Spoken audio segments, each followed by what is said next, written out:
Në vim të turit të takimeve me komunitetin, kandidatja për Bashkinë e Vlorës, Bruna Mersini, u takua me edukatorët e institucioneve parashkollore të qytetit. Në këtë bashk bisedim të ngrohtë, Mersini ishte e shoqëruar nga deputetja e qytetit, Eriona Ismailaj, dhe zëvendës kryetaria e Bashkisë së Vlorës, Irena Toshkallari.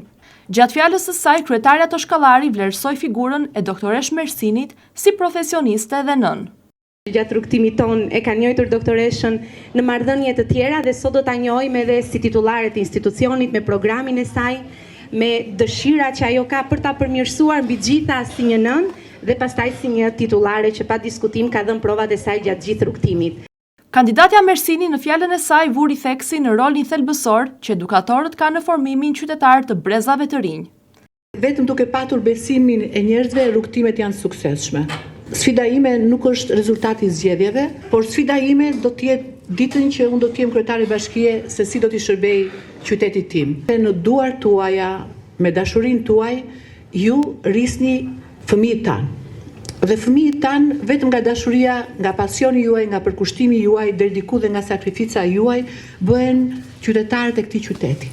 Ata edukohen nga ju se si do ta dashurojnë shkollën, se si do ta dashurojnë familjen e tyre dhe mbi të gjitha qytetin e tyre. Dhe pa këtë sakrificën dhe përkushtimin tuaj, ne nuk kemi kur breza të suksesshëm. Çfarë ne mund të bëjmë më mirë? Institucioni i bashkisë dhe ju që jeni një nga njerëzit më të rëndësishëm për institucionin e bashkisë dhe për qytetin. Dialogu me qytetarët do të jetë strategjia se si ne duhet të ndërtojmë qytetin, jo për një vit e gjysmë që është mandati një kryetares bashkisë, por për të bërë plane të qarta dhe më afatgjatë për te këtij mandati dhe për qenë të qartë se si do ta ndërtojmë rrugët e lagjestime. Ne të gjitha duhet mendojmë që fëmijët tanë duhet të jetojnë në Shqipëri dhe aq më shumë duhet ta shikojmë Vlorën si një pikë të fortë të zhvillimit. Kur jemi bashkë, e pamundura bëhet e mundur.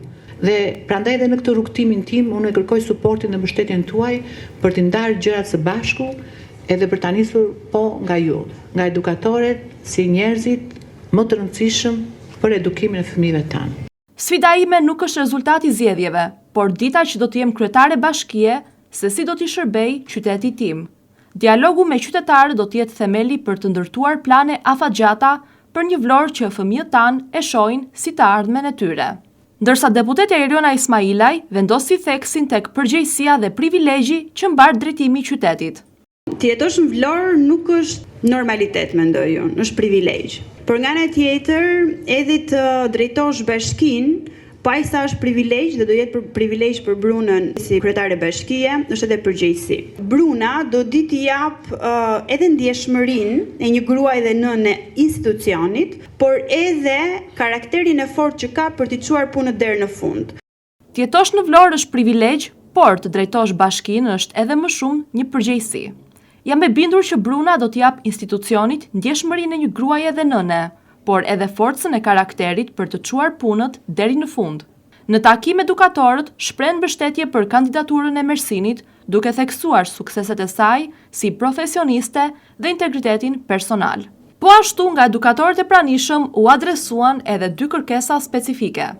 Të uroj suksese dhe patjetër kam besimin më të madh dhe të jap njëkohësisht edhe besimin tim, sepse juve jeni një zonjë e nderuar, një mjeke e suksesshme, në emër të gjitha mësueseve, për fëmijët me aftësi ndryshe.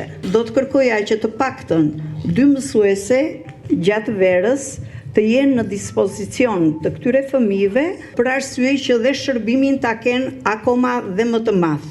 Është vërtet e nevojshme që arsimi parashkollor të ketë psikolog dhe shërbim social. Sigurimi 2 mësueseve mbështetëse gjatë muajve të verës për fëmijët me aftësi ndryshe për të rritur qasjen dhe shërbimin për ta. Vendosja psikologëve dhe shërbimi social në çdo institucion parashkollor si domosdoshmëri për mbajvajtjen emocionale dhe sociale të fëmijëve. Mersini theksoi se qyteti ka nevojë për plane të qarta dhe të përgjegjshme, duke shtuar se suksesi arrihet vetëm kur institucionet bashkëpunojnë me njerëzit që mbajnë peshën themelore të edukimit të brezave të ardhshëm.